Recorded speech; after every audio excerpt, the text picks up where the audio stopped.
L'instant revue de presse est avec nous déjà sur ce plateau. Kodjovi Amitono. Kodjovi Amitono, bonjour. Bonjour Valétondi. Bonjour également à nos amis téléspectateurs. Les jours s'égrènent déjà le mercredi. Et déjà, des jours encore moins pour ce grand rendez-vous ou cette grande attente de bon nombre de citoyens, le verdict de la Cour africaine des droits de l'homme et des peuples. Tout à fait. En fait, la décision elle est déjà rendue. C'est savoir véritablement si l'État béninois finira par l'appliquer ou non.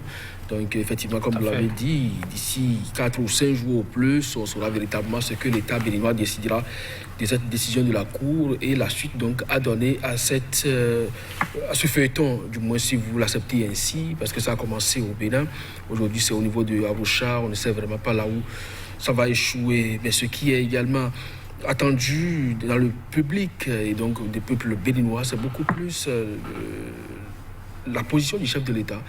Il y a un quotidien qui se demande depuis la fameuse rencontre des chefs d'État dans le cadre de maintien de la sécurité dans l'espace CEDEAO, surtout le G5 à Ouagadougou. Et puis, ça fait 11 jours déjà qu'ils n'ont plus donc eu vent donc, de la situation de leur président de la République.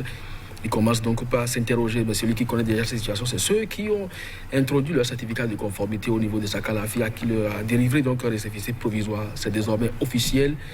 L'aile FCBE version récépissé a déjà son journal officiel estampillé, donc Fosco le point Bénin émergent.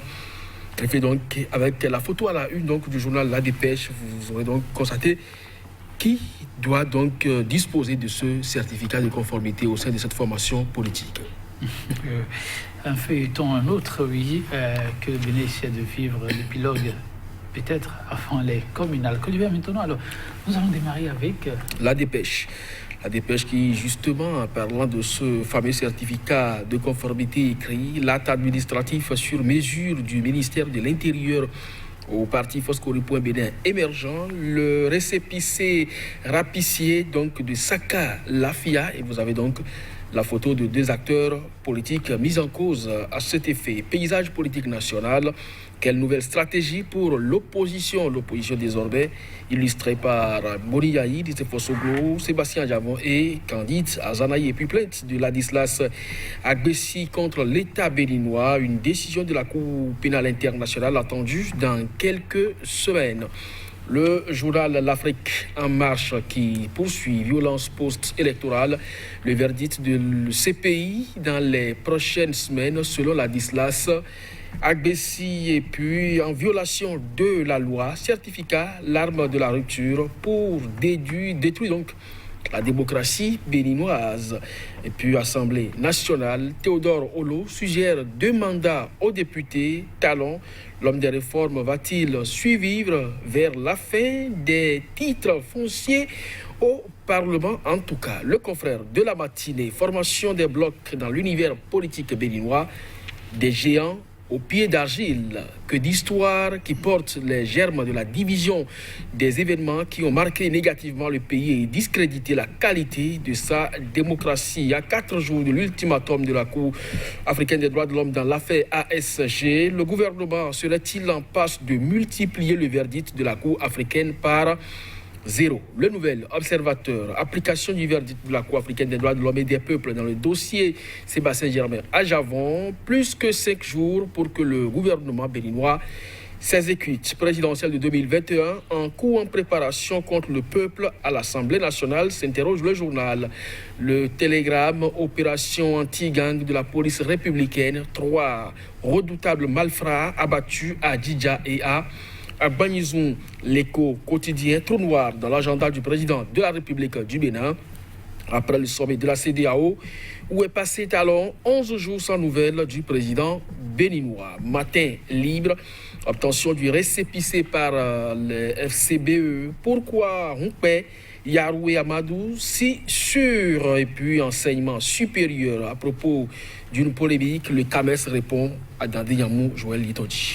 Merci à vous, Kodjovi Amitono. Nous allons démarrer avec l'écho quotidien qui s'interroge sur la position exacte du numéro 1 des Béninois, Patrice Talon. Après la rencontre de Ouagadougou, pour l'écho quotidien, l'attente devient longue.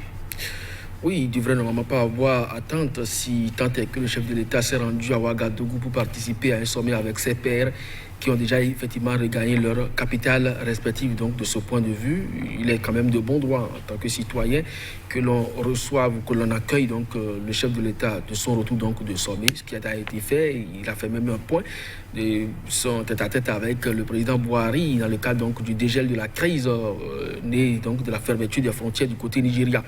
Maintenant, depuis ce jour, plus rien donc au niveau de la présidence. Le premier conseil des ministres qui a suivi n'a pas eu lieu parce que la plupart du temps, c'est des conseils depuis l'avènement de la rupture. Le chef de l'État préside donc en personne les conseils. Donc s'il n'est pas là, eh bien, il n'y a pas conseil des ministres. Donc le mercredi dernier, il n'y a pas eu conseil des ministres. On attend de voir si ce mercredi, il y aura conseil des ministres, donc ce qui va montrer la présence effective du chef de l'État. Eh bien, s'il n'y a pas conseil, ça veut dire que le journal est donc en droit de s'interroger où se trouve donc le président Patrice Talon et va donc devoir attendre encore longtemps parce que jusque-là, il n'y a aucune note officielle pour signaler soit si c'est une visite d'État, soit si c'est une visite de travail ou une visite privée du chef de l'État parce qu'il en a donc le droit d'effectuer autant donc de visites ou de nécessités. Donc jusque-là, il n'y a pas donc une note officielle. C'est pourquoi le journal écrit trou noir dans l'agenda du président de la République du Bénin où est passé donc Patrice Talon depuis le sommet de la CEDEAO. Où est passé Patrice Talon depuis le sommet de la CEDEAO. Le nouvel observateur lui s'interroge et est préoccupé par un autre dossier, verdict de la Cour africaine des droits de l'homme et des peuples. La réaction de l'exécutif béninois, toujours attendue. Oui, on ne le dira jamais assez depuis ce verdict de la Cour africaine des droits de l'homme qui contraint donc l'État béninois à faire table rase donc de la décision de la CRIET avec tous ses effets de droit. On attend, ça fait pratiquement 6 mois, donc aujourd'hui nous sommes le 25, donc dans 4 jours effectivement ça fait 29. Eh bien le Bénin est attendu depuis 6 mois par la Cour dans sa position. En tout cas, il faut notifier à la Cour effectivement que les décisions de la CRIET pour ce qui concerne Sébastien Adjavon dans le dossier de 18 kg de cocaïne ont été rapportées. Mais si cela n'arrivait pas, qu'est-ce que la Cour africaine des droits de l'homme et des peuples fera? Ce sera la grosse interrogation, mais il se suffit depuis quelques jours qu'une ardoise de 500 milliards de francs CFA pèserait donc sur le contribuable béninois. Et c'est ce que beaucoup craignent aujourd'hui à travers donc ces titres qui, depuis pratiquement une semaine, fusent et chaque matin, on en fait écho. Donc le Bénin a encore quelques heures, quelques jours donc devant lui pour pouvoir donc prendre une décision, soit faire obstruction à l'exécution de cette décision de la Cour et s'exposer donc aux sanctions pécuniaires et d'autres, ou carrément à rapporter la décision de la CRIET et simplement montrer quand même sa bonne foi et également sa disposition à respecter les normes auxquelles véritablement il s'inscrit parce que personne n'a contraint l'État à aller ratifier la décision, son adhésion à la Cour africaine des droits de l'homme et dès que vous le faites, cette décision s'impose à vous. Ça, c'est sûr, le Bénin a fait un choix, il devra assumer. Le nouvel observateur s'interroge à un autre dossier, toujours à sa une présidentielle de 2021. Un coup serait-il en préparation depuis l'Assemblée nationale contre le peuple béninois? S'interroge nos confrères. Je crois que ce titre me renvoie un peu à donc Mambalo que nous avons reçu sur ce plateau qui disait que ce n'est pas exclu que des députés d'un même bloc politique qui se retrouvent à l'Assemblée nationale, même s'ils portent des couleurs différentes, ils sont quand même de même père et par conséquent introduisent dans le code électoral, par exemple, une disposition qui fait croire que lorsque vous aspirez donc à la fonction présidentielle, vous devez disposer de formations politiques qui a des représentants à l'Assemblée nationale. Aujourd'hui, beaucoup de formations politiques n'ont pas leur certificat de conformité, même si aujourd'hui on fait croire que une partie de FCBE dispose donc de ce fameux certificat avec la DUD et puis l'UDBN. Donc c'est-à-dire simplement, Joël, on dit qu'il peut arriver effectivement effectivement au niveau de l'Assemblée nationale que l'on dise désormais qu'il y a donc la relecture du code électoral et que par conséquent, lorsque vous voulez vous aspirer donc aux formations à la présidentielle, donc à la haute fonction suprême, eh bien vous devez disposer de formations politiques qui disposent de députés à l'Assemblée nationale. Donc ce serait vraiment un coup contre la démocratie béninoise et contre le peuple béninois. Je crois que c'est l'alerte qui est déjà donnée au niveau donc de ce journal, entre autres propos rapportés déjà d'Onclam Abalo.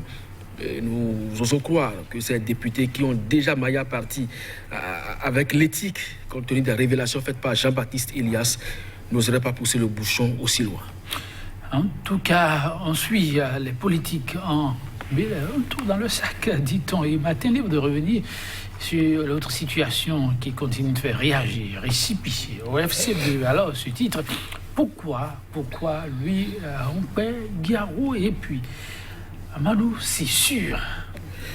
Vous savez, ça c'est seulement aux auteurs de répondre avec précision à cette préoccupation du journal.